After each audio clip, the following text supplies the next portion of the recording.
नमस्कार रेल साथियों।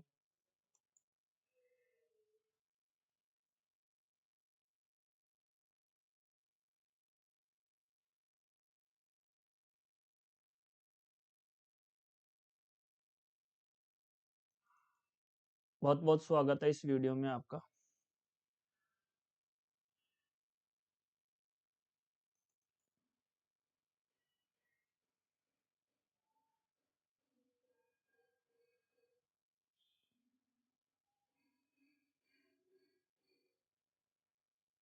स्क्रीन पे आप देख पा रहे होंगे।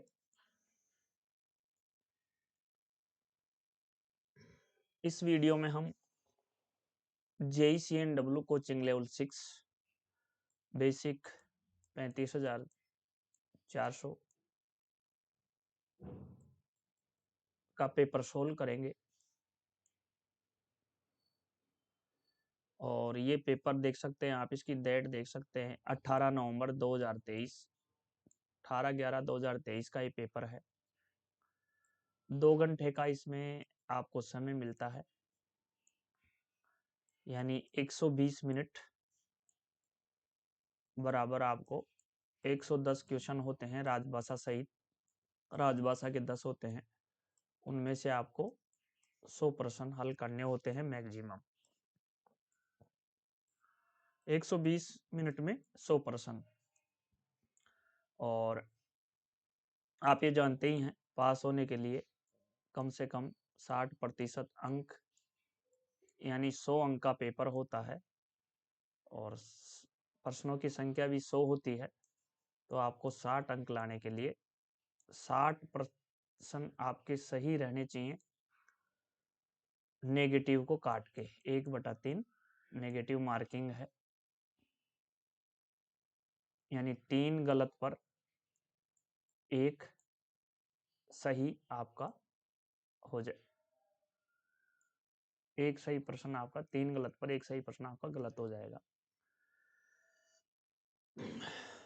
तो यहाँ पर ध्यान देने वाली बात यह है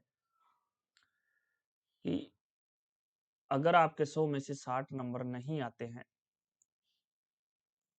तो आप वैसे ही एग्जाम से सिलेक्शन से बाहर हो जाते हैं। तो आपको 60 अंक या 60 प्लस से अधिक आना जरूरी है।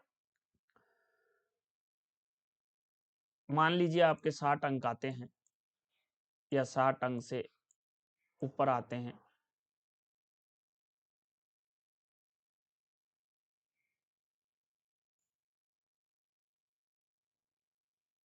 जब भी आप इसका मिनिमम क्वालिफाई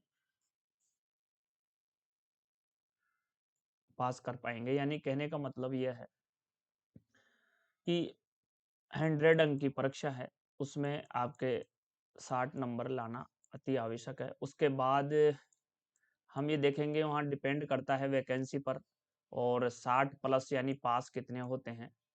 मान लीजिए वहाँ पर अगर 10 वैकेंसी है, तो वैकेंसी का 3 गुना पास किया जाता है, 30। तो मान लीजिए वहाँ पे 60 प्लस वालों की संख्या 35 है। 60 प्लस यानी जो 60 से ऊपर अंक लाए हैं उनकी संख्या 35 है। तो रिजल्ट के अंदर भी इन 5 को छोड़ दिया जाएगा, ओनली 30 के जो ऊपर के हैं उन्हीं को पास किया जाएगा। तो 35 पास हुए, उनमें 5 को छोड़ दिया जाएगा जो नीचे वाले हैं, बाकी ऊपर के 30 को पास कर दिया जाएगा 10 वैकेंसी में। फिर उसके बाद क्या किया जाएगा, जो ये 30 पास हुए हैं इनकी APR देखी जाएगी, annual performance appraisal report. APR देखी जाएगी, इसको अपार भी बोलते हैं।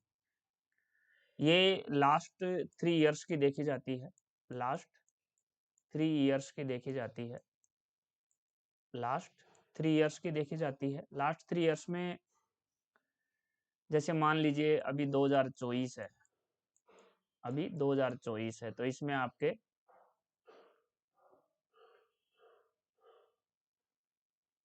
21, 22 और 23 की देखी जाएगी। तो मान लीजिए किसी अभ्यर्थी के ये वेरी गुड है, ये वेरी गुड है, तीनों ही वेरी गुड है, वेरी गुड है, अधिकतर वेरी गुड ही रहती है। एक्सीलेंट बहुत कम होती है। तो वेरी गुड 3 साल की देखी जाएगी तो 1 साल के 8 अंक होते हैं वेरी गुड के, यानी एक्सीलेंट के 10 होते हैं, वेरी गुड के 8 होते हैं। तो ये तीनों के साल के 8 है। तो मान लीजिए किसी व्यक्ति के यहाँ 70 अंक आते हैं 100 में से, 100 में से 70 अंक आते हैं, और उसके बाद उसकी ये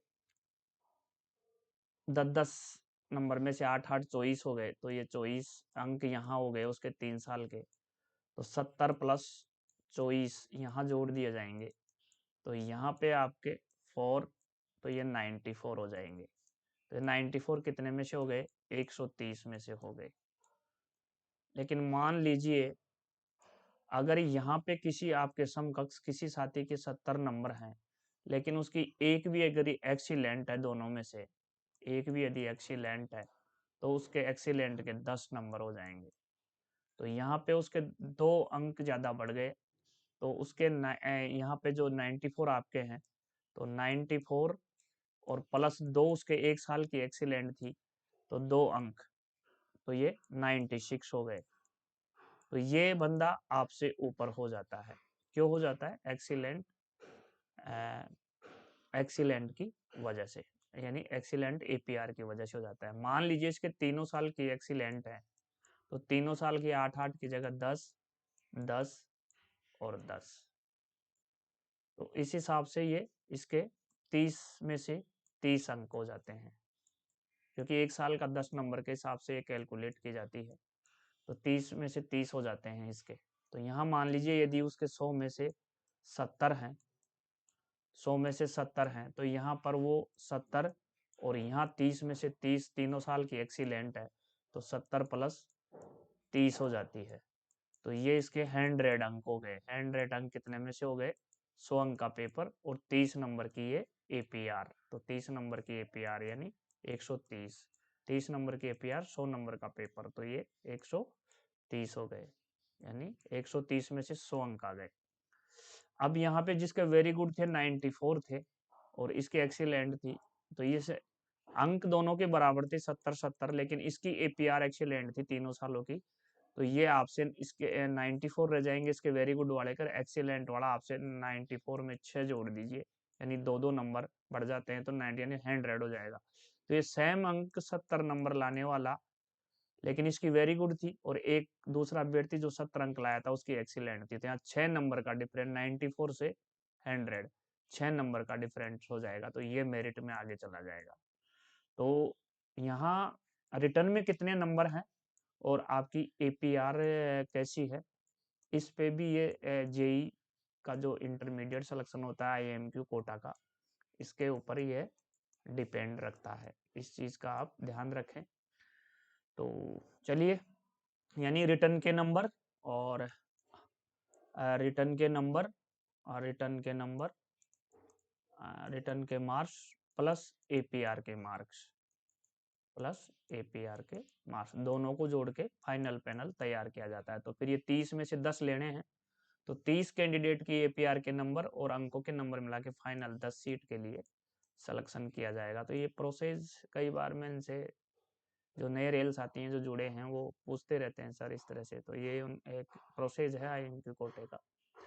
तो यदि आपके यहाँ रिटर्न में कम नंबर हैं, मान लीजिए रिटर्न में आपके 60, रिटर्न में आपके कम नंबर हैं लेकिन प्लस एपीआर आपकी अच्छी है, तो रिटर्न में कम नंबर होते हुए भी आपके सिलेक्शन के चांस हो जाते हैं। और यदि मान लीजिए रिटर्न में आपके अच्छे अंक हैं, 90 हैं 100 में से, और इधर आ गई एपीआर आपकी अगर वेरी गुड भी है, तो ये एक्सीलेंट वाला और वेरी गुड वाला जो डिफरेंस है वो या डिफरेंस क्रॉस हो सकता है, कई बार हो जाता है। तो यहाँ पे डिपेंड करता है कि आपकी एपीआर कैसी है, उससे भी नीचे ऊपर मेरिट का फर्क पड़ता है। तो चलिए मैंने डिफरेंस बताया 70 अंक पे निर्धारित मान के दोनों का डिफरेंस, जैसे 70 अंक दो अभ्यर्थियों के समान है, तो एक के वेरी गुड से 94 हो रहे हैं और एक के एक्सीलेंट से 30 हो रहे हैं, तो 6 नंबर का डिफरेंस हो जाता है। तो ये ध्यान रखें। चलिए, समझ गए होंगे जो मैं समझाना चाह रहा था प्रोसेस आप। और चलिए हम बात करते हैं पेपर की, बात करते हैं सॉल्यूशन। यहाँ पे पेपर में चलिए पहला प्रश्न है, what is the product of 25 and 16? 25 और 16 का गुणनफल क्या है? तो 25 को जब 16 से गुणा करेंगे तो 25 इंटू 16 करेंगे तो 400 हो जाएगा। तो ऑप्शन ए आपका यहाँ करेक्ट आएगा। इजी प्रश्न है। चलिए मैथ्स के प्रश्न को छोड़ देते हैं। मैथ्स के हर पेपर में 8 से 10 प्रश्न होते हैं और 8 से 10 के लमसम होते हैं। किसी में ज़्यादा भी हो सकते हैं, किसी में कम भी होते हैं, किसी में बिल्कुल नील भी हो जाते हैं, एक भी मैथ का नहीं होता है। तो 8-10 प्रश्न हैं, इजी इजी हैं, इनमें रफ वर्क करना पड़ेगा, टाइम लगेगा। तो मैथ्स आप डायरेक्ट आरआरबी से आए हुए हैं टेक्नीशियन थर्ड में आप डायरेक्ट आरआरबी से आए हुए हैं, तो ये मैथ्स आपके लिए वही मायना नहीं रखती। आप आसानी से इनको मैथ्स के प्रश्नों को सोल्व कर सकते हैं। जैसे इसमें 3x प्लस 7 है तो ये माइनस का इधर 7 हो जाएगा, 22 में से 7 गए तो ये 15 और x बराबर ये 3 नीचे चले जाएंगे तो 5, ये तो 5 यानी 5 आंसर आ जाएगा, ऑप्शन आ जाएगा। तो इनमें इजी इजी प्रश्न आप कर सकते हैं। मैथ्स में रफ वर्क करना पड़ता है और रफ वर्क में ये इतना यहाँ फिर वीडियो लंबा भी हो जाएगा और रफ वर्क में यहाँ दिक्कत भी होती है रफ वर्क करने में। चलिए हम डायरेक्ट मैथ्स के प्रश्नों को छोड़ देते हैं। मैथ्स के आप सोल्व कर सकते हैं, इजी इजी हैं। मैथ्स के प्रश्नों को अपन छोड़ देते हैं, आप कर सकते हैं, इजी इजी हैं मैथ्स के प्रश्न, मैथ्स को आप बना सकते हैं, इजी आते हैं। प्रत्येक कोणांक मान, चलिए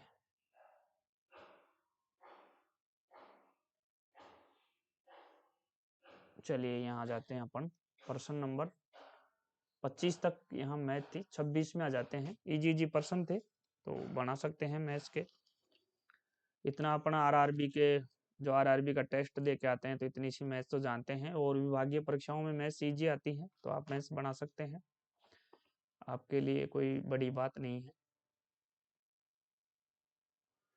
चलिए 26 में चलते हैं।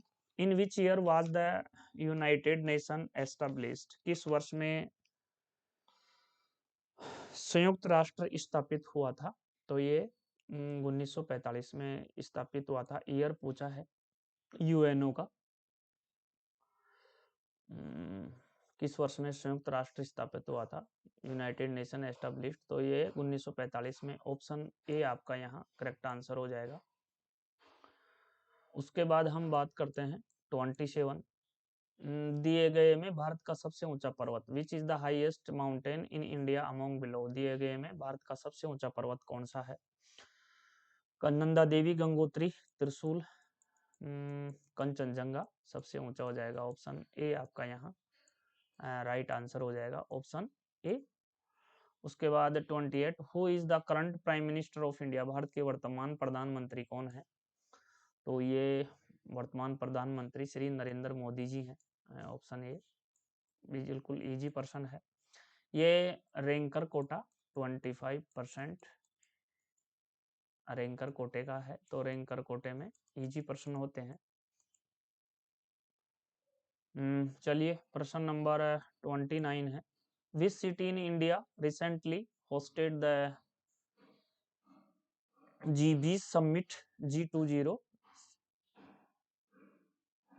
समिट? कौन सा शहर हाल ही में भारत की G20 सम्मेलन की मेजबानी की? तो ये नई दिल्ली ने की थी। करंट का क्वेश्चन है, बढ़िया प्रश्न है, 29 में बी आंसर हो जाएगा। उसके बाद बात करते हैं 30 what is the name of the institute launched by the government of India to promote digital payments? Bharat सरकार द्वारा डिजिटल भुगतान को प्रोत्साहित करने के लिए किस योजना का शुभारंभ किया गया? तो इसके लिए digital India, Swachh Bharat Abhiyan, make in India, भीम यूपीआई। तो यहाँ जो आपका आंसर बनेगा वो भीम यूपीआई बनेगा, ऑप्शन डी आपका राइट हो जाएगा आंसर का। चलिए उसके बाद 31 है। Which state in India recently declared the Gangetic dolphin as it state aquatic animal? कौन सा राज्य हाल ही में गंगा डॉल्फिन को अपने राज्य जलचर प्राणी के रूप में घोषित कर दिया गया है? तो ये उत्तर प्रदेश है, यूपी। तो आपका राइट आंसर सी हो जाएगा, यूपी। नेक्स्ट है 32 who is the present chief justice of India, सबसे हाल ही के अपडेट के अनुसार भारत का मुख्य न्यायाधीश को पूछा गया है कि भारत का मुख्य न्यायाधीश कौन है हाल ही में। पेपर ये 18/11/2023 का है, तो पेपर पुराना नहीं है। तो ये अभी जो अपने जस्टिस हैं, न्यायाधीश हैं, DY चंद्रचूड़ है। ऑप्शन डी में दिया हुआ है, तो ये राइट आंसर डी हो जाएगा। करंट के क्वेश्चनों का ध्यान रखें।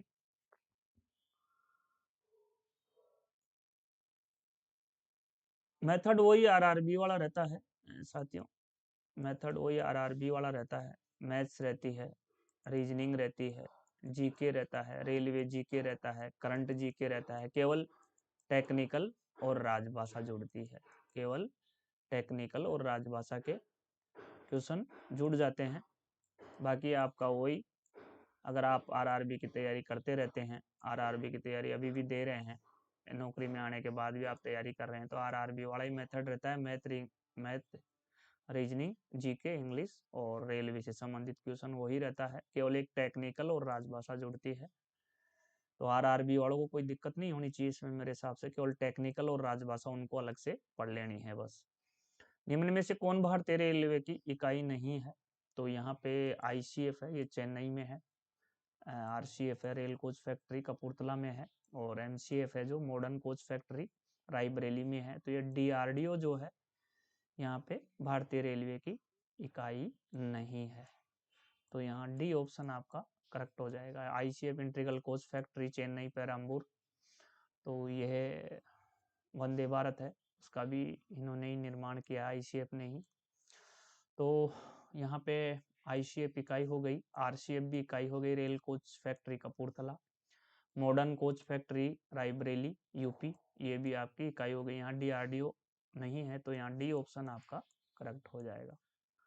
उसके बाद बात करते हैं 34 की। The battle of Plassey took place in which year? Plassey की लड़ाई किस वर्ष में हुई थी? तो प्लासी की लड़ाई 1757 में हुई थी। इसका ईयर पूछा है, तो 1757 ओ ऑप्शन में है। कई बार यहाँ पे तराइन का प्रथम युद्ध और तराइन का द्वितीय युद्ध भी पूछ लिया जाता है। तो तराइन का प्रथम युद्ध 1191 में और तराइन का द्वितीय युद्ध 1192 में हुआ था। चलिए, तो आंसर 1757 हो जाएगा यहाँ। 35 है। मौर्य डायनेस्टी एम्परर अशोक का स्प्रीड विच रिलीजन? मौर्य वंश के सम्राट अशोक ने किस धर्म का प्रचार प्रसार किया? तो ये बुद्ध का किया था। मौर्य वंश के जो सम्राट अशोक थे, उन्होंने बुद्ध धर्म का प्रचार प्रसार किया था। महावीर, अश्वघोष, शंकराचार्य, किस धर्म का? अश्वघोष, महावीर, बुद्ध धर्म का उन्होंने प्रचार प्रसार किया था। ए आंसर आपका यहाँ करेक्ट हो जाएगा। यानी जीके में करंट भी आ गया, रेलवे से संबंधित जीके भी आ गया, ओल्ड जीके भी आ गया, हिस्ट्री ज्योग्राफी ये भी आ गए। जीके का एक जो टॉपिक है विशाल है। चलिए, प्रश्न नंबर 36 है। In Indian history what are the various names by which Alexander is known? भारतीय इतिहास में सिकंदर को कौन कौन से नामों से जाना जाता है? तो सिकंदर महान, आप पढ़ते रहते होंगे या सुनते रहते होंगे। तो इस ऑप्शन में आपको सिकंदर महान,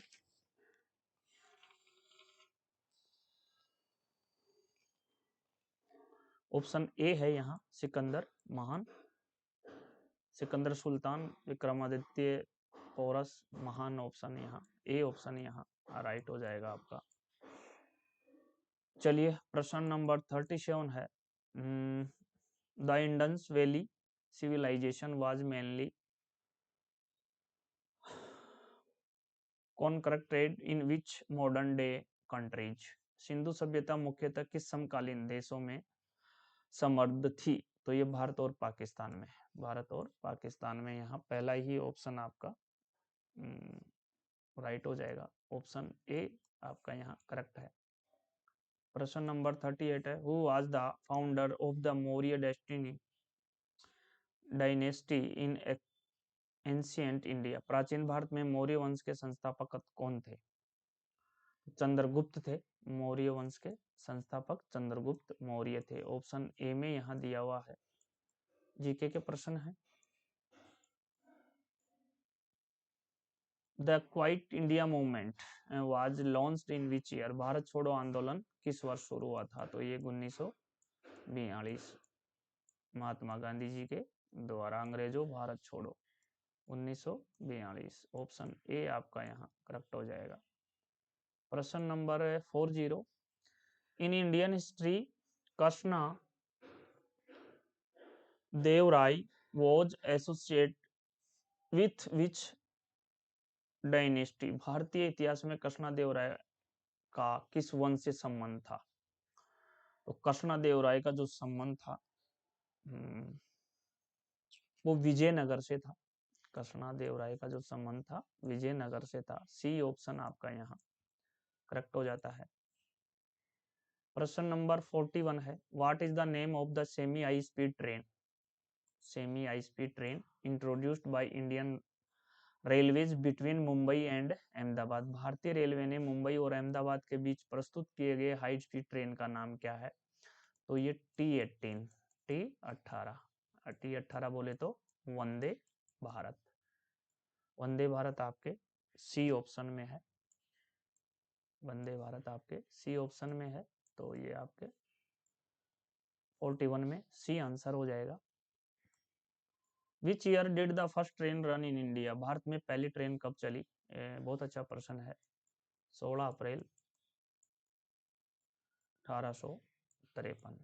रेलवे की परीक्षा हो और उसमें भारत की पहली ट्रेन के लिए नहीं पूछा जाए तो बेईमानी सी लगती है। सुपरहिट प्रश्न है और हर रेलवे की परीक्षा में टपकता रहता है। 16 अप्रैल 1853 है। मुंबई से ठाणे के बीच 34 किलोमीटर की चलाई गई थी और सुल्तान सिंध और साहिब इसके लोगों के नाम थे जो इसको चला रहे थे।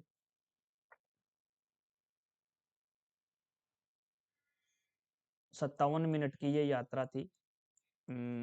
आपके 3:30 बजे चलाई गई थी और 4:57 पे ये पहुंच गई थी। सॉरी 4:27 पे ये पहुंच गई थी। तो ये 57 मिनट की यात्रा थी। चलिए ये तो आंसर क्या हो जाएगा। और दूसरी ट्रेन कब चलाई गई? दूसरी ट्रेन आपके 15 अगस्त 1854 में चलाई गई थी। 1854 में चलाई गई थी। हुगली से हावड़ा, हावड़ा कोलकाता 15 अगस्त 1854 में चलाई गई थी।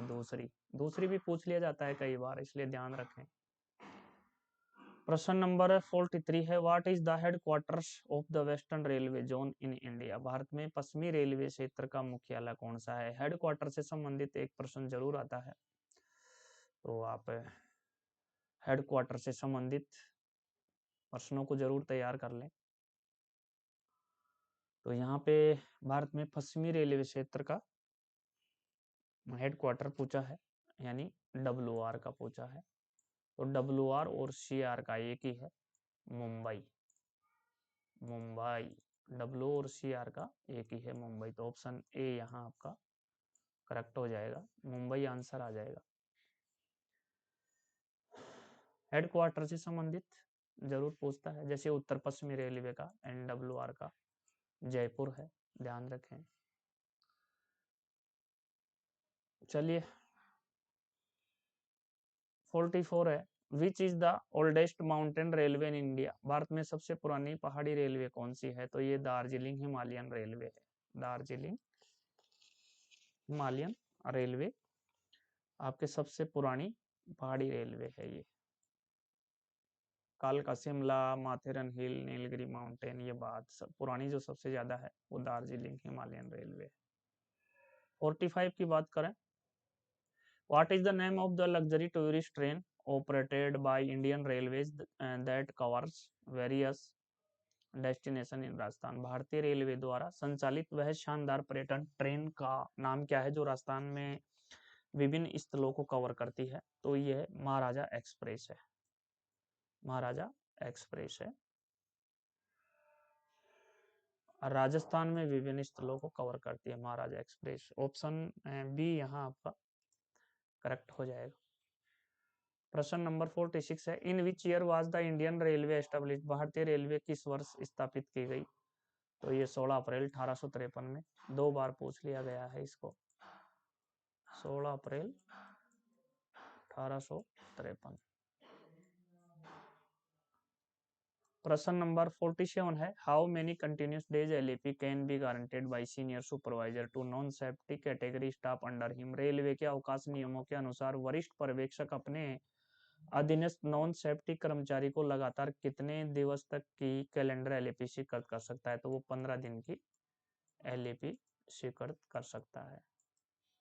तो इस हिसाब से देखा तो ऑप्शन सी अपना राइट है। 48 है, under the half pay leave LHAP rule in Indian Railways, what fraction of the employee salary is paid during the level period? भारतीय रेलवे के अधीन अर्ध वेतन अवकाश HLAP नियम के अनुसार अवकाश के दौरान कर्मचारी को उसके वेतन का कौन सा भाग मिलता है? तो जो LHAP होती है, LHAP होती है, HLAP होती है, वो फुल पेमेंट के लिए अपन देखते हैं डबल काटी जाती है। तो इसका मतलब 1/2 यहाँ राइट हो जाएगा। वेतन का कौन सा भाग मिलता है? तो उसका 1/2 भाग मिलता है, जो कि ऑप्शन ए में है। आप जब 3 दिन की सिक लेते हैं, 3 दिन की सिक लेते हैं, तो उस समय आपकी 3 HLAP नहीं कट के आपकी 6 LAP काटी जाती है फुल डेज के लिए। यानी 3 दिन की जब आप सिक लेते हैं तो उसके लिए 6 HLAP डाली। तो अगर यहाँ तो ये अवकाश के दौरान उसके वेतन का कौन सा भाग मिलता है? तो उसके वेतन का 1/2 भाग मिलता है। अगर फुल करने के लिए अपन 6 दिनों के लिए 6 HLAP कटवाते हैं, जब जाके वो फुल अपने को मिल पाती है। तो 1/2 आपका यहाँ राइट आंसर है। ऑप्शन ए बिल्कुल यहाँ आपका करेक्ट हो जाता है।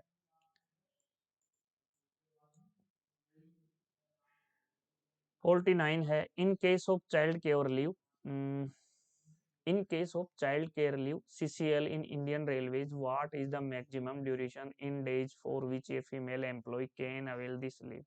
भारतीय रेलवे में बाल सेवा अवकाश CCL के मामले में एक महिला रेल कर्मचारी इस अवकाश का लाभ कितने दिनों तक उठा सकती है? तो यहाँ CCL की बात हो रही है, चाइल्ड केयर लीव की बात हो रही है। यहाँ चाइल्ड केयर लीव की बात हो रही है, तो चाइल्ड केयर लीव 730 दिनों की मिलती है। 730 दिनों की मिलती है। और ये बच्चा जब तक 18 साल का नहीं हो जाता, वयस्क नहीं हो जाता, जब तक मिलती है। 1 साल में इसको 3 बार लिया जा सकता है। 1 साल में इसको 3 बार लिया जा सकता है। और 1 साल में इसको 3 बार लिया जा सकता है, यानी और कम से कम 5 दिनों की सेक्शन होती है एक बार में। ये कम से कम 5 दिनों, ज्यादा तो करवा सकते हैं लेकिन कम से कम 5 दिन से कम नहीं ले सकते। तो 5 दिनों की एक बार में ये कम से कम सेक्शन होती है। ज्यादा आप ले सकते हैं लेकिन कम से कम आपको 5 डेज की लेनी पड़ेगी। तो ये फीमेल और मेल दोनों को मिलती है, चाहे महिला रेल कर्मचारी हो, और यदि रेल कर्मी की पत्नी नहीं है या पत्नी की डेथ हो गई या पत्नी नहीं है, तो मेल कर्मचारी को ये CCL चाइल्ड केयर लीव मिलती है। तो 18 साल तक मिलती है विकलांग के मैटर को छोड़ के, यदि बच्चा विकलांग नहीं है तो। क्योंकि विकलांग बच्चे की तो देखभाल के लिए फिर 18 की ये जो शर्त है 18 साल तक, ये उसके लिए लागू नहीं होती। और ये चलिए, तो यहाँ क्या पूछा था, लाभ कितने दिनों? तो 730। तो 730 आपका ऑप्शन डी में है। तो डी आंसर आपका 49 में करेक्ट हो जाएगा। उसके बाद हम बात करते हैं what is the purpose of special casual leave SCL in Indian railways? भारतीय रेलवे में विशेष कैजुअल अवकाश SCL का उद्देश्य क्या है? तो स्पेशल कैजुअल लीव, इसका उद्देश्य पर्सनल ट्रेवल नहीं, शैक्षिक उद्देश्यों के लिए, एजुकेशनल पर्पज नहीं, रिलीजियस फंक्शन धार्मिक कार्यों के लिए नहीं, ऑफिशियल ड्यूटीज के लिए। SCL ऑफिशियल, सी आंसर आपका यहाँ करेक्ट हो जाता है। 59 है, What type of leave is guaranteed to a female employee in Indian Railways for the care of her newborn child only? भारतीय रेलवे में एक महिला कर्मचारी को केवल अपने नवजात शिशु की देखभाल के लिए कौन सा अवकाश प्रदान किया जाता है?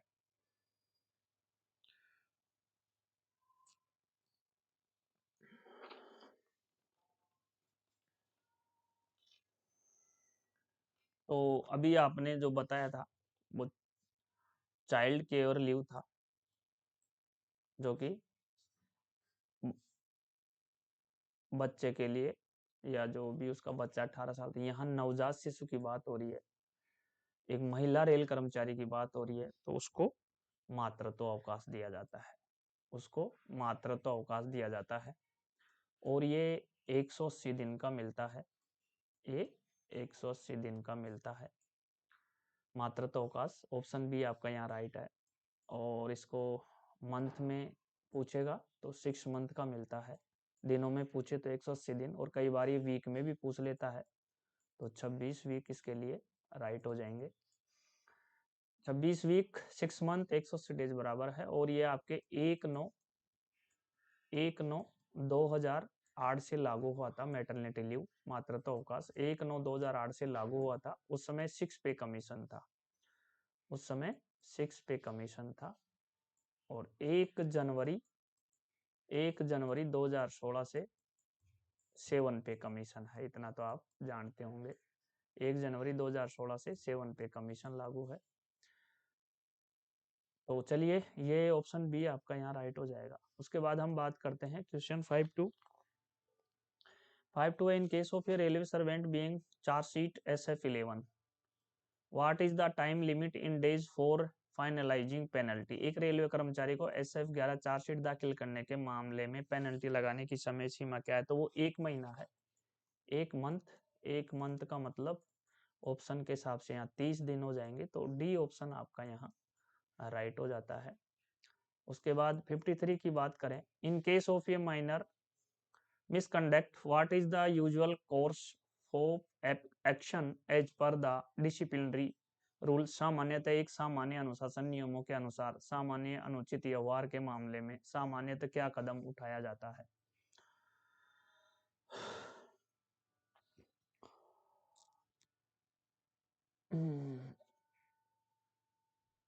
कंपल्सरी रिटायरमेंट नहीं, इतना तो नहीं करेंगे। बर्खास्त भी नहीं करेंगे। विथ होल्डिंग ऑफ पास, हाँ पास को रोक सकते हैं। माइनर पेनल्टी के अंदर SF11 है, माइनर पेनल्टी है। तो एक सामान्य अनुसार नियम के अनुसार सामान्य अनुचित व्यवहार के मामले सामने तो क्या कदम उठाया जाता है? विथ होल्डिंग पास को रोकना, रेल सेवा से हटाना, इतना तो नहीं किया जाता। बर्खास्त भी नहीं किया जाता। कंपल्सरी रिटायरमेंट भी नहीं, हाँ एक पास को रोका जा सकता है, पास को रोका जाता है, पास PTO को रोका जा सकता है। तो ये ऑप्शन भी आपका यहाँ करेक्ट हो जाएगा। चलिए 54, according to the factory act what is the maximum number of hours of overtime that a worker can be asked to work in a week? Factory act के अनुसार सप्ताह में कितने अधिशेष काम करने के लिए किसी कार्मिक से पूछा जा सकता है? तो अधिक से अधिक 12 घंटे। फैक्ट्री एक्ट में अधिक से अधिक 12 आवर्स, 12 आवर्स। ऑप्शन बी आपका यहाँ करेक्ट आंसर हो जाता है। प्रश्न नंबर 55 है, under labour laws what is the legal minimum age for employment इन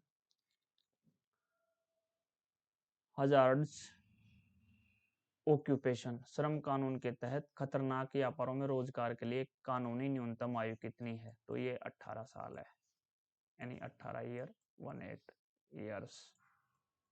तो यहाँ डी ऑप्शन आपका राइट हो जाएगा। अब बात करते हैं फैक्ट्री एक्ट की। In which year did factories act come into force? Factory act किस वर्ष प्रभावी हुआ? देखिए, फैक्ट्री एक्ट जो बना वो 1948 में बना था। फैक्ट्री एक्ट 1948 में बना था, लेकिन ये लागू 1 अप्रैल लेकिन ये लागू 1 अप्रैल 1949 को हुआ था। ये लागू 1 अप्रैल 1949 को हुआ था। 1948 में ये बना था। उसके बाद ये अब तक 2 बार संशोधित हो गया है। 1948 फैक्ट्री अधिनियम 1948 2 बार संशोधित हो गया है। पहली बार ये 1987 में संशोधित हुआ और पहली बार ये 1987 में संशोधित हुआ और दूसरी बार ये 2016 में संशोधित हो गया है। 2 बार ये संशोधित हुआ है। तो यहाँ किस वर्ष प्रभावी हुआ? तो 1 अप्रैल 1949 को। तो ये ऑप्शन बी आपका यहाँ ठीक है, 1949 यहाँ दिया हुआ है, तो ऑप्शन बी आपका यहाँ करेक्ट हो जाता है। उस हिसाब से हम आगे बात करते हैं। Under the factory act what is the minimum number of workers required for ये workplace to be considered a factory? Factory act के तहत किसे कारखाना माना जाने के लिए न्यूनतम कितने कर्मचारियों की आवश्यकता है? 20 या 20 से अधिक। 20 या 20 से अधिक कर्मचारी होगा उसको फैक्ट्री एक्ट के तहत कारखाना माना जाएगा। तो ये ऑप्शन डी आपका यहाँ 20 आदमी होने जरूरी है। फैक्ट्री एक्ट के तहत किसी को कारखाना मानने के लिए, वर्कशॉप मानने के लिए कम से कम वर्कशॉप में 20 आदमी काम करने जरूरी है जब वो फैक्ट्री एक्ट के अधीन आता है, फैक्ट्री एक्ट के रूल लागू होते हैं। तो 20 आपके ऑप्शन डी में है, तो 20 यहाँ करेक्ट हो जाएगा। 58 है, what is the primary goal of implementing e office in Indian railways? भारतीय रेलवे में ई ऑफिस को लागू करने का मुख्य उद्देश्य क्या है? ई ऑफिस को मुख्य लागू करने का क्या कार्य है? कागजी कार्य बढ़ाने हेतु? नहीं, ये तो कम करने के लिए था। To promote digitalisation and reduce paper usage oblique digitalisation.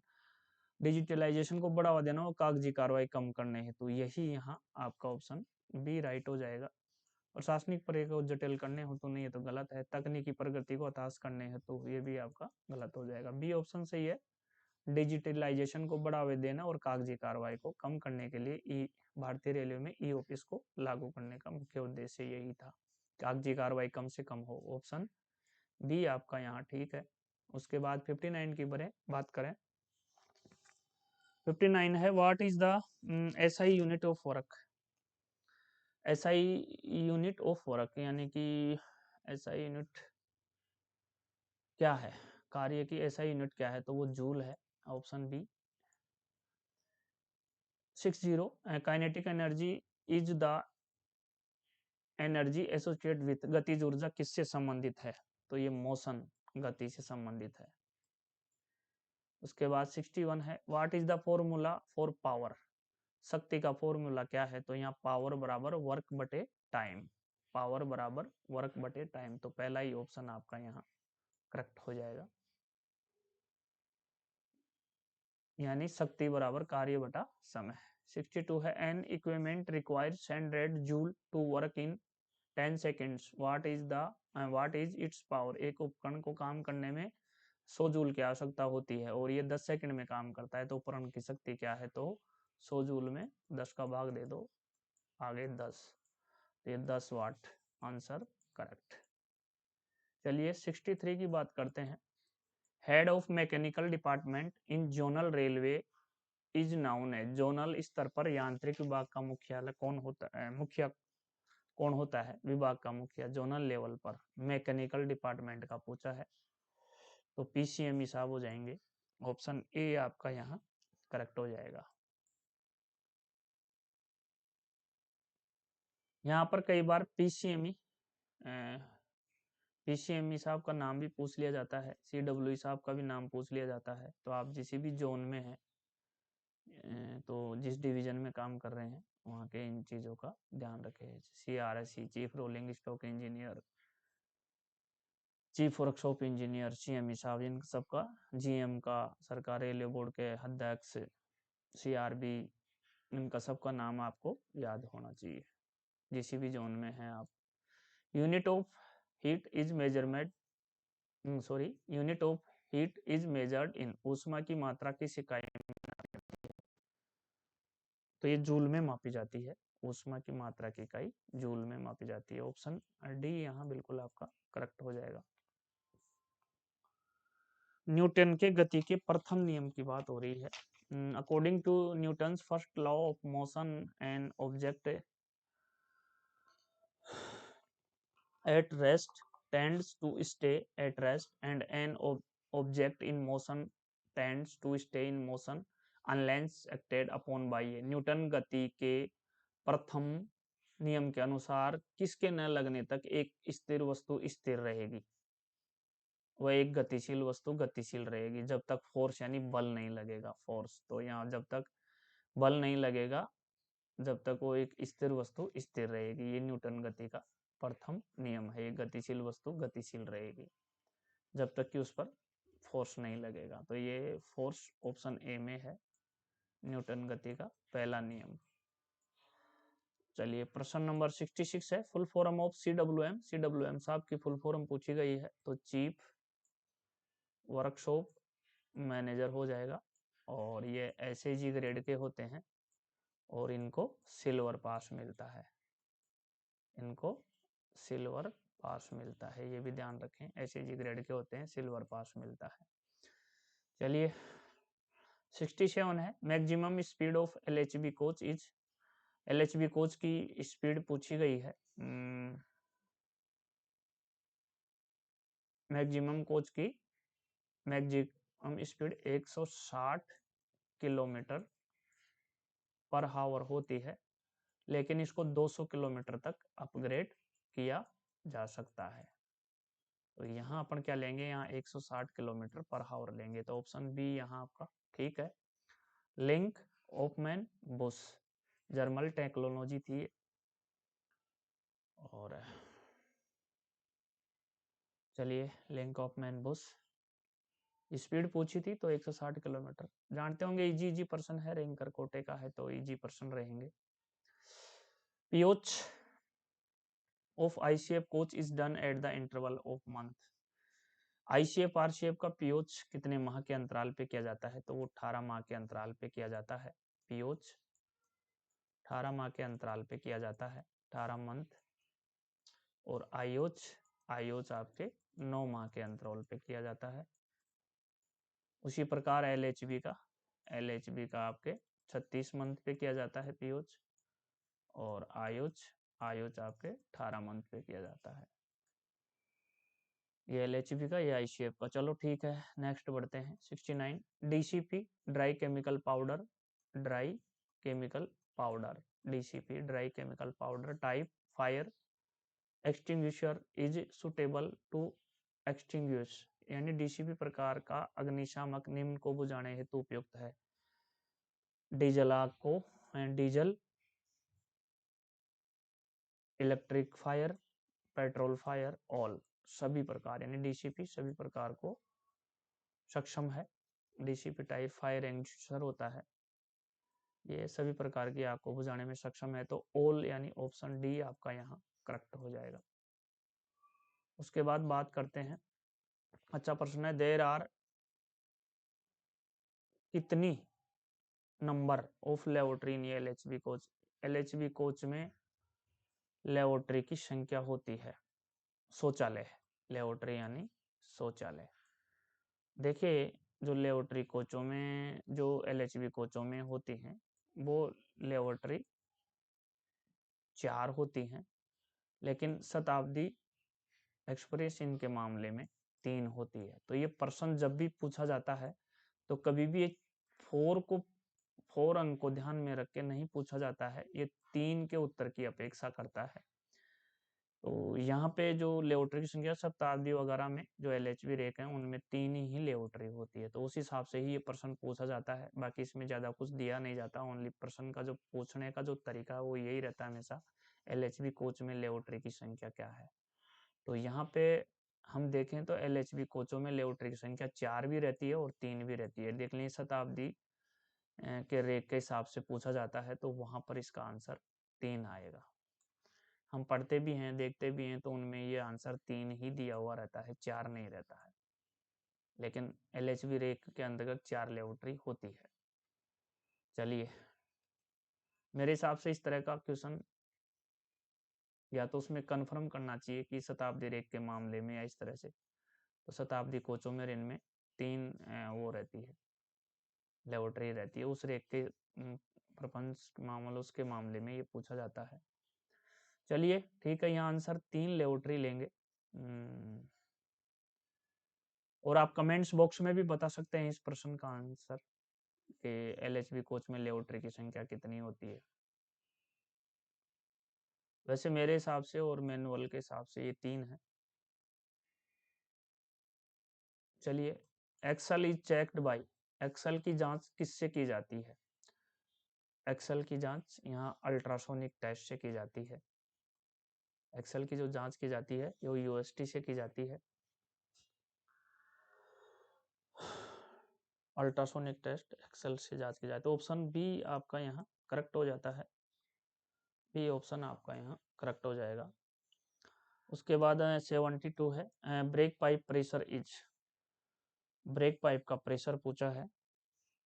तो ये मैं बहुत अच्छी तरह से हर पेपर में क्लियर करता रहता हूँ। यहाँ लिखेंगे फीड पाइप, यहाँ लिखेंगे ब्रेक पाइप।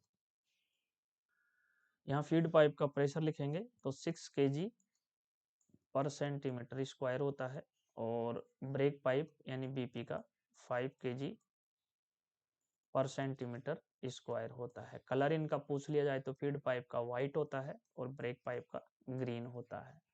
तो यहाँ किसका पूछा था? यहाँ ब्रेक पाइप का पूछा था, तो ब्रेक पाइप का क्या लेंगे? 5। तो ऑप्शन ए यहाँ आपका करेक्ट हो जाएगा।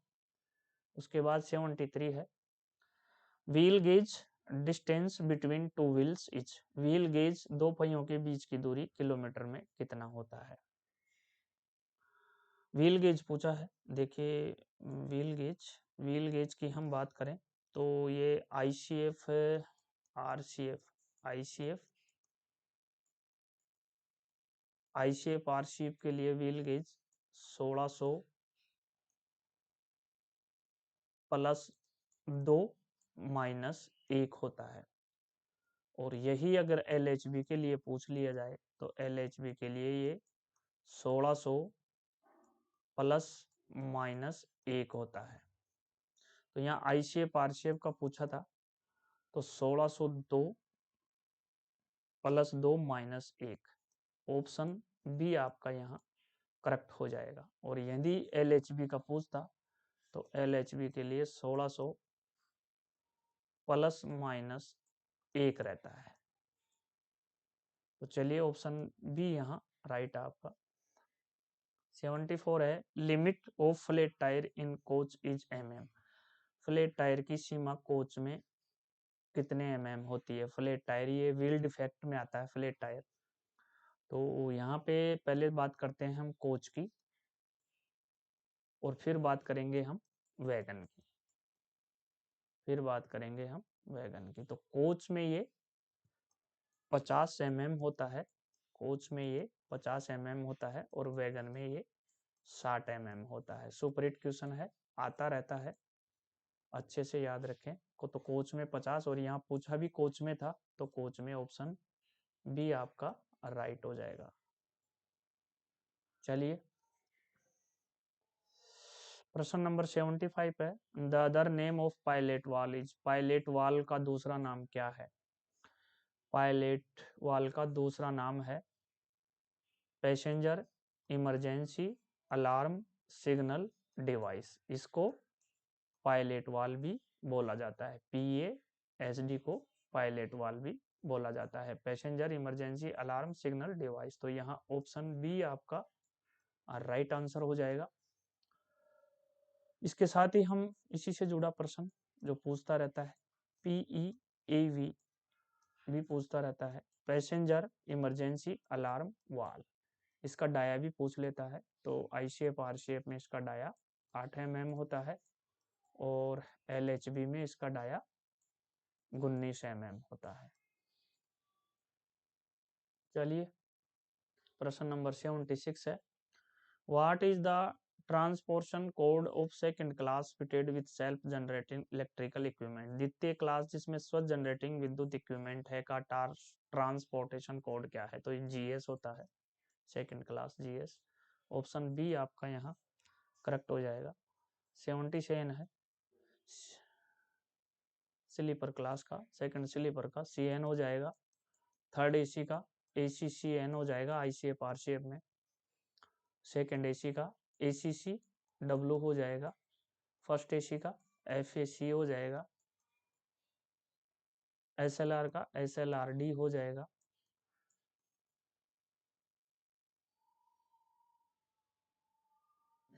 चलिए यहाँ पे 77 है। Which part is not used in ICF trolley? ICF trolley में क्या भाग उपयोग में नहीं होता है? आईसीएफ आरसीएफ की बात कर रहा है, तो which part is not use in ICF trolley? Trolley में क्या भाग उपयोग में नहीं होता है, यानी कि कौन सा पार्ट आईसीएफ ट्रॉली में उपयोग में नहीं होता है? डैशबोर्ड उपयोग में होता है, साइड बियरर भी उपयोग में होता है, शॉक एब्जॉर्बर भी होता है, ड्रेइंग लिंक है, ये इसकी आईसीएफ ट्रॉली का पार्ट नहीं है। तो और ये सुपर 8 प्रश्न है, अच्छा प्रश्न आता रहता है, इसको लिख सकते हैं आप। अच्छा प्रश्न है, रिपीट होता रहता है। तो ड्रेइंग लिंक आपका यहाँ आंसर डी आ जाएगा।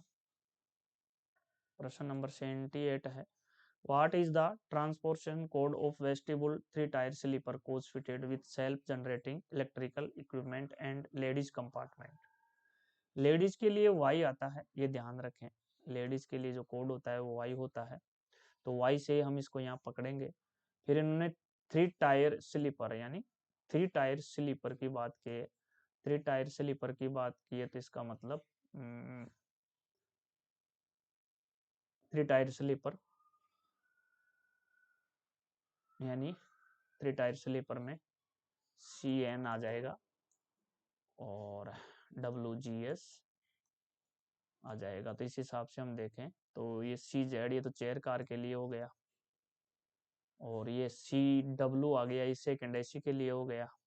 ये फर्स्ट एसी के ना, ये भी नहीं है, यानी WGS CN 3-टायर Y। तो ये कोड बी आपका जो ऑप्शन बी है ये राइट हो जाएगा। यानी कि वेस्टिबुल वाले 3-टायर स्लीपर कोच जिसमें स्वतः जनरेटिंग विद्युत इक्विपमेंट और लेडीज कंपार्टमेंट का ट्रांसमिशन कोड क्या होगा? तो ये WGS CNY हो जाएगा। ऑप्शन बी यहाँ आपका करेक्ट है। 78 में बी आंसर करेक्ट है। 79 है। In coach the load transmission takes place through. Coach में लोड ट्रांसमिशन किससे होता है? बहुत ही सुपर हिट प्रश्न है, बार बार रिपीट होता रहता है। तो ये साइड बियरर से होता है। तो साइड बियरर आपके कोच में जो लोड ट्रांसमिशन का काम होता है, लोड ट्रांस होता है, इसके थ्रू होता है, तो वो साइड बियरर के थ्रू होता है। ऑप्शन सी आपका यहाँ करेक्ट है, साइड बियरर। इंपॉर्टेंट क्वेश्चन है, बहुत बढ़िया प्रश्न है। The standard thickness of compensating rings की मोटाई पूछी है, थिकनेस पूछी है कंपेंसेटिंग रिंग्स की, तो ये 6 mm होती है, जो कि आपके ऑप्शन सी में दिया हुआ है। सी आंसर आपका यहाँ करेक्ट हो जाएगा। उसके बाद हम बात करते हैं 81। The maximum standard buffer height above rail level to centre of buffer is. Rail स्तर से अधिकतम मानक बफर हाइट कितनी होती है? तो रेल स्तर से अधिकतम 1105 होती है। हर पेपर में ये पूछा जाता है, रट्टा मार लीजिए। और कम से कम 1030 होती है। और इसी को अगर एमपीटी कंडीशन में पूछे तो 1105, और लोडेड कंडीशन में पूछे तो 1030। तो यहाँ अधिकतम पूछी थी तो 1105 हो जाएगा। अच्छा प्रश्न है, हर पेपर में रिपीट होता है। Permissible variation in wheel tread diameter for wheel trolley IRS non IRS on the same axle on BG while training the wheel. Training के दौरान 4 चक्के की ट्रॉली में एक एक्सल के दोनों पहियों के व्यास में कितना परमिट है? देखिए इसके लिए अपन बनाते हैं, एक सारणी बनाते हैं, उसी को समझते हैं। On axle, on axle, on trolley और ऑन कोच। ऑन एक्सल पहले कोच की बात करेंगे। कोच में ये ऑन एक्सल 0.5, फिर उसके बाद ये ऑन ट्रॉली में 5 mm, यानी mm में होता है तो 5 mm, ये 0.5 mm, और कोच में ये 13 mm, कोच में ये 13 mm। उसी प्रकार से हम वैगन का बनाएंगे ऑन एक्सल 0.5 mm, फिर ऑन ट्रॉली वैगन में ये 13 mm, फिर ऑन वैगन, वैगन पर ये 25 mm हो जाता है, वैगन में ये 25 mm हो जाता है। तो अब इसको सॉल्यूशन करेंगे कि वो कैसे पूछता है। अगर वो कोच का ऑन एक्सल पूछता है तो 0.5 mm हो जाएगा, और वैगन का पूछे तो भी 0.5 mm हो जाएगा। अगर वो ऑन ट्रॉली या ऑन बोगी पूछे तो कोच में 5 mm होता है और वैगन में 13 mm होता है। और यदि ये कोच में ऑन कोच पूछे तो ऑन कोच में 13 mm होता है, ऑन वैगन पर पूछे, वैगन पर पूछे तो ये 25 mm होता है। तो यहाँ किस पे पूछा था, यहाँ पे ये ऑन एक्सल पूछा था, एक्सल पे पूछा गया है, तो एक्सल पे 0.5 हो जाएगा। यानी टर्निंग के दौरान 4 चक्के की टोली में एक एक्सल के दोनों पहियों के आस में, यानी एक एक्सल के, एक्सल पे पूछा है तो एक्सल पे कोच में भी 0.5 होता है और वैगन में भी 0.5 होता है। यही ट्रॉली या बोगी पे पूछता तो कोच में 5 mm हो जाते और वैगन में 13 mm हो जाते। यही यदि ये कोच पे पूछता तो कोच पे 13 mm हो जाते और वैगन पे पूछता तो 25 mm हो जाते। तो यहाँ क्या पूछा है, एक्सल पे पूछा है तो एक्सल का 0.5 हो गया। तो ऑप्शन ए यहाँ राइट है। उसी के बाद हम बात करते हैं in the passenger train the diameter of break pipe and feed pipe, break pipe और फीड पाइप यास पूछा है ब्रेक पाइप का और फीड पाइप का, आई शेप आर शेप में यास पूछा है तो पैसेंजर ट्रेन का, तो इसमें 25 mm हो जाएगा इसका यास। ब्रेक पाइप और फीड पाइप का यास 25 mm हो जाता है, लेकिन यही वैगन में पूछ ले तो 32 mm हो जाता है, यही वैगन में पूछ ले तो 32 mm हो जाता है। ब्रेक पाइप का कलर पूछ सकता है तो ग्रीन होता है, फीड पाइप का कलर पूछ सकता है तो व्हाइट होता है। इनका प्रेशर पूछ ले तो ब्रेक पाइप का 5 kg, ब्रेक पाइप का 5 kg पर सेंटीमीटर स्क्वायर होता है और फीड पाइप का 6 kg पर सेंटीमीटर स्क्वायर होता है। चलिए 84 की बात करते हैं।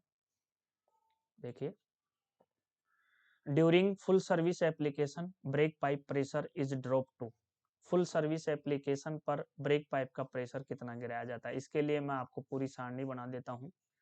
फिर उसमें चाहिए मिनिमम सर्विस एप्लीकेशन पूछे, सर्विस एप्लीकेशन पूछे, फुल सर्विस एप्लीकेशन पूछे और इमरजेंसी सर्विस एप्लीकेशन पूछे। तो यहाँ चारों की सारणी बना देता हूं मैं। पहले सबसे पहले बात करेंगे हम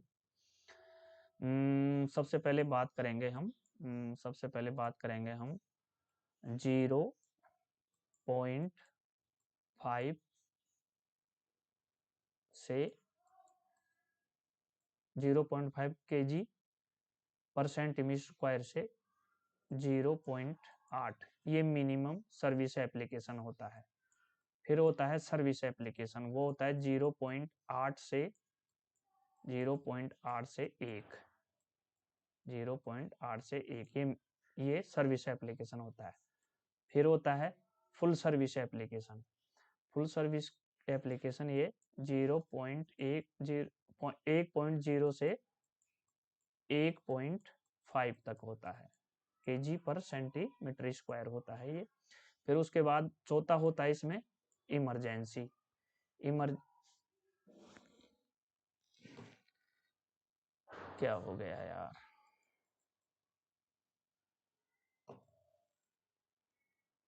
सॉरी साथियों।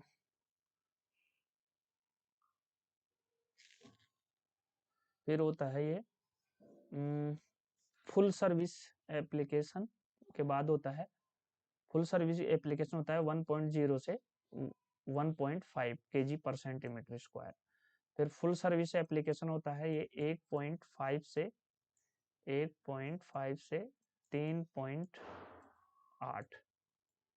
3.8 kg। तो मैंने ये आपको साफ बता दिया, 0.5 टू 0.8 तक होता है ये मिनिमम सर्विस एप्लीकेशन। ये होता है 0.8 से 1.0 kg पर सेंटीमीटर स्क्वायर।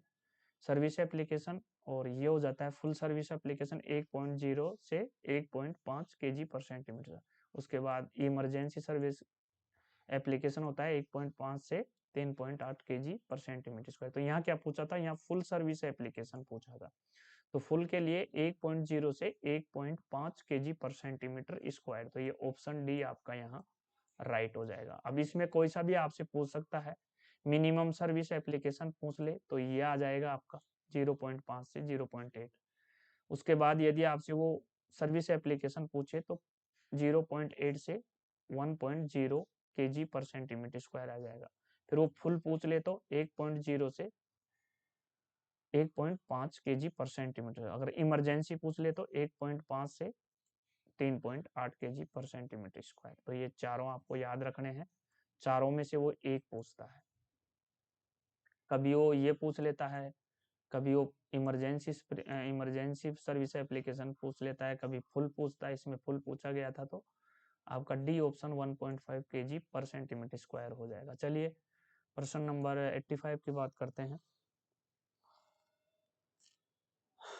85 है, in bogie mounted air brake system the number of brake cylinders are. यहाँ देखिए बोगी पर माउंटेड ब्रेक प्रणाली में ब्रेक सिलेंडर की संख्या है। तो ये बोगी में ब्रेक सिलेंडर 4 हो जाएंगे और कोच में 8 हो जाएंगे, यानी बोगी पर ये 4 और कोच में 8 हो जाएंगे, ये ध्यान रखें। तो यहाँ बोगी पर पूछा गया था तो बोगी पर ये 4 राइट हो जाएंगे। अगर यही कोच पे पूछता तो कोच पे 8 हो जाते। तो यहाँ बोगी पर पूछ रहा था इसलिए 4, तो ऑप्शन डी यहाँ सही है। और यही यदि ये कोच पे पूछता तो ऑप्शन ए सही होता। चलिए फिर बात करते हैं 86। What is the berth capacity of AC2 tier LHB coach? Linke Hofmann मैनबुस coach, German technology. LHB coach में AC2 टायर यानी सेकंड AC में बर्थ की संख्या पूछी है। तो एक जो कंपार्टमेंट होता है, एक कुप्पा जिसको अपन बोलते हैं, एक कंपार्टमेंट इसमें एक्स्ट्रा होता है सेकंड AC में, ये कुप्पे होते हैं। तो एक एक कुप्पे में सेकंड AC में, एक कुप्पे में जो सेकंड AC होती है उसमें 4 और 2 साइड की तरफ 6 बर्थ होती है टोटल एक कुप्पे में। एक कुप्पे में 6 बर्थ होती है। इस हिसाब से हम सेकंड AC की बात करें, ICF RCF की, तो सेकंड AC में 8 इंटू 6, 8 इंटू 6 यानी 48 बर्थ होती है। किसमें होती है 48 बर्थ? 48 बर्थ होती है ICF RCF में। ICF RCF में 48 बर्थ होती है सेकंड AC में। लेकिन यही अगर सेकंड LHB AC में यानी AC2 टायर LHB में पूछे तो एक कुप्पा एक्स्ट्रा तो एक कुप्पे की 6 बर्थ और जोड़ दो आप, यानी कि 2 अपर 2 लोअर और 2 एक साइड अपर और एक साइड की नीचे की सीट। तो यानी 6 और जोड़ दो, एक कुप्पे में 6 होती है तो 48 और 6 हो जाएंगे आपके 54, 54 हो जाएंगे। तो 54 आपका यहाँ है ऑप्शन ए में। उसी प्रकार ये थर्ड AC की बात करें तो थर्ड AC में ICF RCF में 8 कूपों में 64 बर्थ हो जाएगी।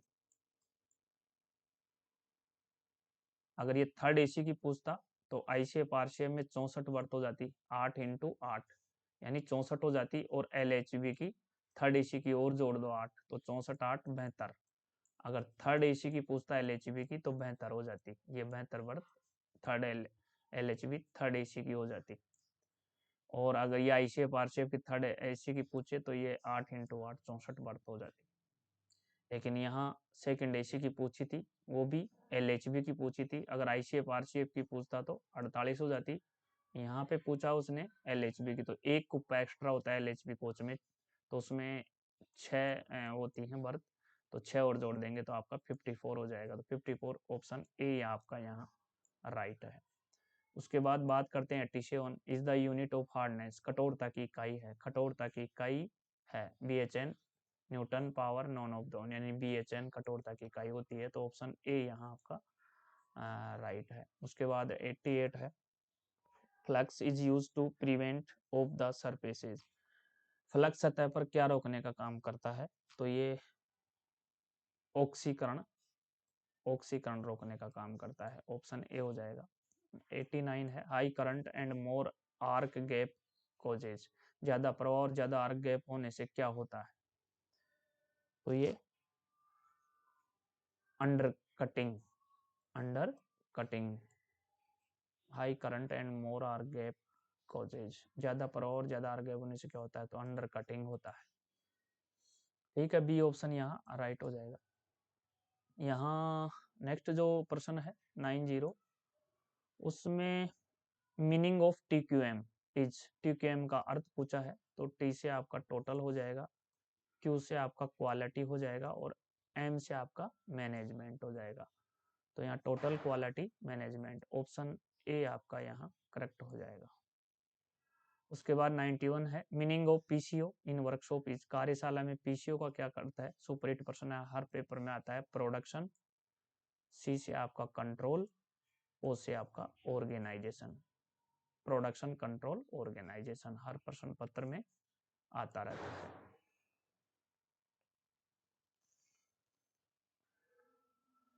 चलिए इसके बाद हम बात करते हैं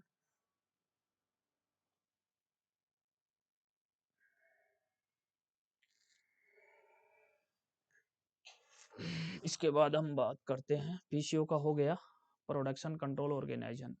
फिर यहाँ एएसी की बात करते हैं, एएसी फॉर आइटम, किस प्रकार के मद के लिए एएसी होता है? तो स्टॉक आइटम होता है, AAC is for stock item, यहाँ आ जाएगा stock item, AAC is for stock item, option A यहाँ आपका यहाँ करेक्ट आंसर हो जाएगा। 93 है final fit is given by, coach को अंतिम फिट किसके द्वारा दिया जाता है? तो यह एनटीएक्सआर के द्वारा दिया जाता है।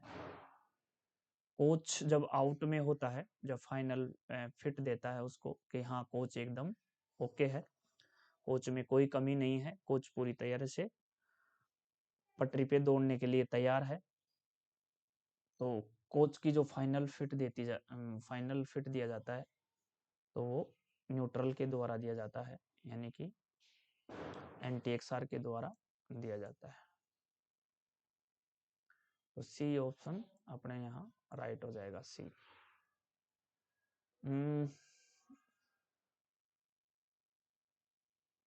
निम्न कमांड एक फाइल जो पहले से है को करेक्ट करने में काम आती है? Paste, cut, edit, copy. Computer का प्रश्न है, command is use to correct the file which is already written, निम्न कमांड एक फाइल जो पहले से है को करेक्ट करने के काम आती है? तो ये paste, cut, copy, edit. Edit काम आता है करेक्शन के लिए, करेक्ट करने में, करेक्शन के लिए, सही करने में, करेक्ट करने के लिए एडिट। तो सी ऑप्शन आपका यहाँ राइट हो जाएगा।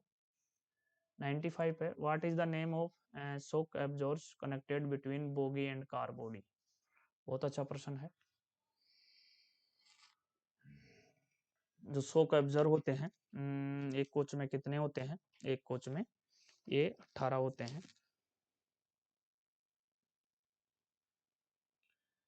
एक कोच में ये 18 होते हैं, यानी बोगी की बात करें तो बोगी में ये 4 प्राइमरी 4 होते हैं, सेकेंडरी 2 होते हैं, या डैम्पर 2 होते हैं, एक लेटरल होता है। तो 4 2 6 2 8 1 9, 9 एक बोगी में होते हैं और 9 एक बोगी में होते हैं। तो एक कोच में 2 बोगी होते हैं, पूरे कोच में ये 18 हो जाते हैं।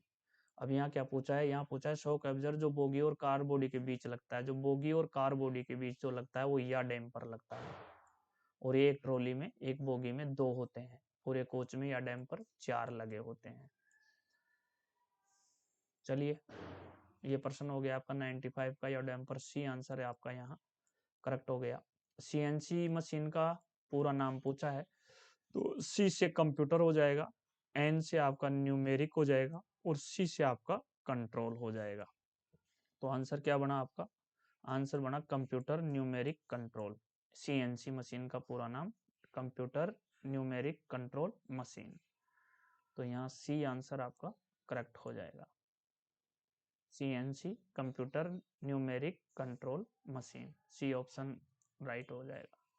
इसके बाद हम चलते हैं 97।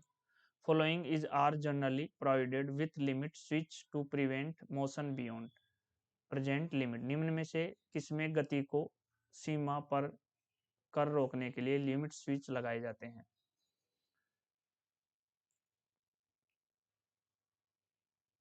तो ये होइस्ट, कन्वेयर, मशीन टेबल्स, उपरोक्त सभी, ऑल ऑफ द अबव, तो उपरोक्त सभी आ जाएगा, ऑप्शन डी है यहाँ करेक्ट आंसर हो जाता है। प्रश्न नंबर 98 है, न्यू पेंशन स्कीम इज, नई पेंशन स्कीम है।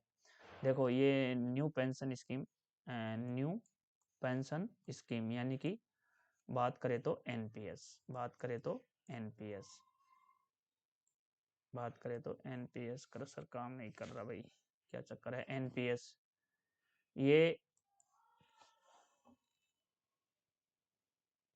शादी, सॉरी साथियों, एक एक 2004, एक एक 2004 के बाद के भर्ती कर्मचारियों के लिए ये एनपीएस स्कीम है। पहले क्या था, ये न्यू पेंशन स्कीम था, अब इसको नेशनल पेंशन सिस्टम बना दिया गया है। एनपीएस को अब न्यू पेंशन इसमें दिया हुआ है, न्यू पेंशन स्कीम, अब इसको नेशनल नेशनल पेंशन सिस्टम बना दिया गया है। और ये 1/1/2004 के बाद के कर्मचारियों के लिए, यानी कि रेलवे में जो जो सरकारी भर्तियों में, जो सरकारी नौकरियों में 1/1/2004 के बाद जो आए हैं उनके लिए ये एनपीएस सिस्टम लागू है। इसमें 2 टीयर होते हैं, इसमें 2 टीयर होता है, एक फर्स्ट वन, दो 2 टीयर होते हैं, 1 टीयर और सेकंड टीयर, 1 टीयर और सेकंड टीयर, 2 टीयर होते हैं इसमें, ये ध्यान रखने वाली बात है, 2 टीयर होते हैं।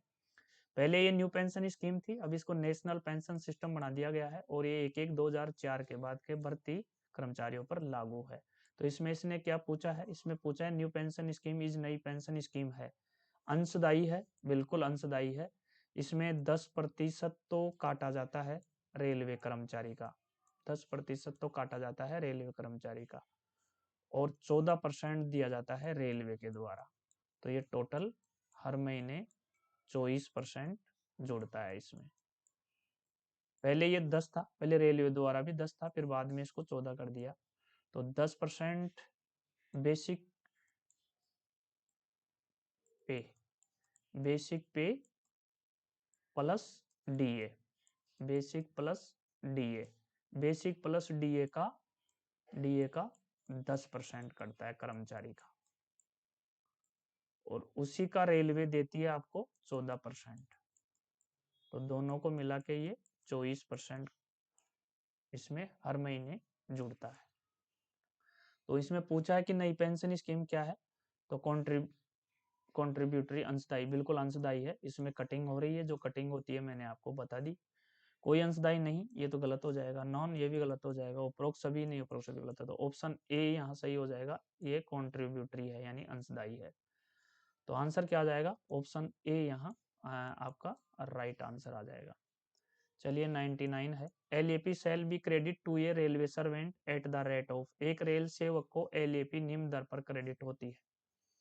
तो ये साल की 30 एलएपी मिलती है एक रेलवे कर्मचारी को, ये अपन सभी जानते हैं, एक साल की 30 मिलती है। और ये जनवरी में, जनवरी में 15, जनवरी में 15 और जुलाई में 15, जुलाई में 15, जुलाई में 15, यानी 2 बार मिलती है, 2 बार टुकड़ों में मिलती है, ये 15-15 मिलती है, तो ये 30 हो जाती है, एक कैलेंडर वर्ष में 30 हो जाती है। एक महीने के हिसाब से इनको काउंट करें अपन, तो 30 में आप 15 में आप, यानी जनवरी में 15 होती है, तो 6 महीने की 15 मिलती है, फिर 6 महीने की 15 मिलती है, तो आप ये 15 में 6 का भाग दे लेंगे तो 2.5 आ जाएगा, यानी एक महीने की 2.5 LAP per month, 2.5 LAP credit होती है। तो यहाँ पहला ऑप्शन है 2.5 एलएपी, 2.5 दिन पर मंथ, यानी 2.5 एलएपी एक महीने की मिलती है, तो साल की कितनी हो गई, 30 मिल जाएगी आपको, साल की 30 एलएपी मिल जाएगी। और यहीं पे एलएचपी की बात करें अपन, यहीं पे HLAP की बात करें तो HLAP आप सभी जानते होंगे 6 महीने की 10 मिलती है, और फिर जनवरी में मिलती है, और जुलाई में फिर 10 मिल जाती है। तो ये 20 HLAP आपको एक कैलेंडर ईयर्स में मिलती है। चलिए नेक्स्ट प्रश्न है, हैंड रेड है। Maximum encashment of leave on average पे LAP पर अधिकतम एनकैशमेंट किया जा सकता है, यानी कितनी LAP को छुट्टियों को अपन एनकैशमेंट यानी नकदीकरण करा सकते हैं। तो वो 60 LAP का नकदीकरण किया जा सकता है, जो कि आपके 10-10 के टुकड़ों में 10-10 के टुकड़ों में 6 बार किया जा सकता है। 10-10 के टुकड़ों में 6 बार किया जा सकता है, हर 2 साल के अंतराल पर। हर 2 साल के अंतराल पर हर 2 साल के अंतराल पर 6 बार 10-10 LAP का एनकाशमेंट किया जा सकता है, लेकिन कम से कम 10 LAP का नकदीकरण कराने के पश्चात कम से कम आपके अकाउंट में 30 LAP का रहना जरूरी है, ये ध्यान रखें। प्रश्न नंबर 101 है, वर्तमान में भारतीय संविधान में कितनी भाषाएं हैं? तो वर्तमान में भारतीय संविधान में 22 भाषाएं हैं। इसमें अंग्रेजी शामिल नहीं है, और एकमात्र विदेशी नेपाली भाषा इसमें जोड़ी गई है। एकमात्र विदेशी भाषा नेपाली जोड़ी गई है, और अंग्रेजी इसमें शामिल नहीं है 22 भाषाओं में, ध्यान रखें। भारतीय संविधान में भाषाएं किस अनुसूची में वर्णित हैं? तो ये 8वीं अनुसूची में वर्णित है। टोटल 22 भाषाएं हैं, ध्यान रखें। भाग 17 में ये आती हैं, और इसका जो आर्टिकल है वो 343 से 351 तक है। चलिए प्रश्न नंबर 103 में चलते हैं। हिंदी में प्राप्त 100% पत्रों के उत्तर किस भाषा में दिए जाने चाहिए? तो हिंदी में प्राप्त जो 100% पत्रों के उत्तर हिंदी भाषा में दिया जाना चाहिए। तो ऑप्शन बी यहाँ करेक्ट है। प्रश्न नंबर 104 है, केंद्रीय सरकार के अधिकारियों कर्मचारियों के लिए निर्धारित हिंदी भाषा प्रशिक्षण पाठ्यक्रम है। तो प्रबोध, प्रवीण और प्राग ये तीनों हैं उपरोक्त सभी। इसका जो वर्किंग डेज होता है वो 25 दिन का होता है, और प्रवीण का 20 दिन का होता है, और प्राग्ञ का 15 दिन का होता है। ये प्राइमरी लेवल का होता है, कक्षा 1 से 5 तक होता है। ये प्रवीण मिडिल लेवल का होता है, कक्षा 6 से 8 तक का होता है। और प्राग सेकेंडरी लेवल का होता है, यानी 9 और 10 कक्षा के लिए होता है। 9 से 10 तक प्राग होता है, ये ध्यान रखें। तो ऑप्शन डी आपका यहाँ करेक्ट हो जाएगा। प्रश्न नंबर 105 है, केंद्रीय गृह मंत्रालय के अधीन राजभाषा विभाग का गठन कब किया गया? तो ये 1975 में किया गया था, राजभाषा विभाग का गठन, याद रखें। प्रश्न नंबर 106 है, यदि किसी व्यक्ति को सुप्रीम कोर्ट में कोई जनहित याचिका लगानी हो तो याचिका किस भाषा में लिखी होनी चाहिए? तो वो अंग्रेजी में लिखी होनी चाहिए। सुप्रीम कोर्ट में जनहित याचिका लगाने के लिए अंग्रेजी में लिखा होना जरूरी है। तो ऑप्शन सी केवल अंग्रेजी, सी ऑप्शन आपका यहाँ करेक्ट हो जाएगा। देखिए ये प्रश्न 107, निम्न में से कौन सुमेलित है? इधर राज्य दिए गए हैं, इधर राजभाषाएं दी गई हैं। तो आंध्र प्रदेश की राजभाषा तेलुगु है, तो ये सही है। तो यही ऑप्शन आपका राइट हो जाएगा। केरल की मलयालम है, तमिल तो हो नहीं सकती, तो ये भी गलत हो जाएगा। गोवा की कांकणी है, ये अंग्रेजी भी नहीं होगी। और जम्मू कश्मीर की डोगरी है, तो ये कश्मीरी भी नहीं होगी। तो ए ऑप्शन इसमें राइट हो जाएगा।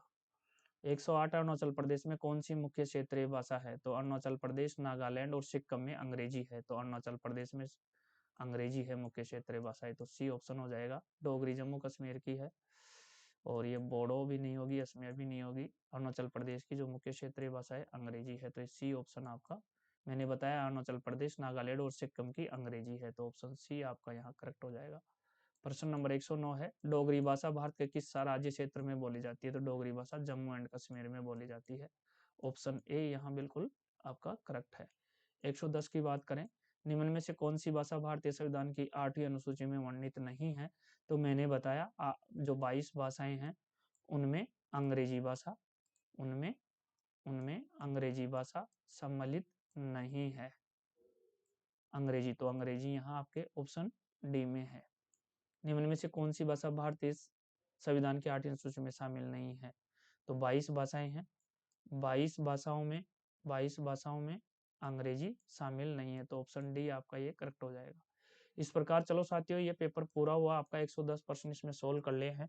जेई रैंकर कोटा 25% कोटा का ये पेपर था।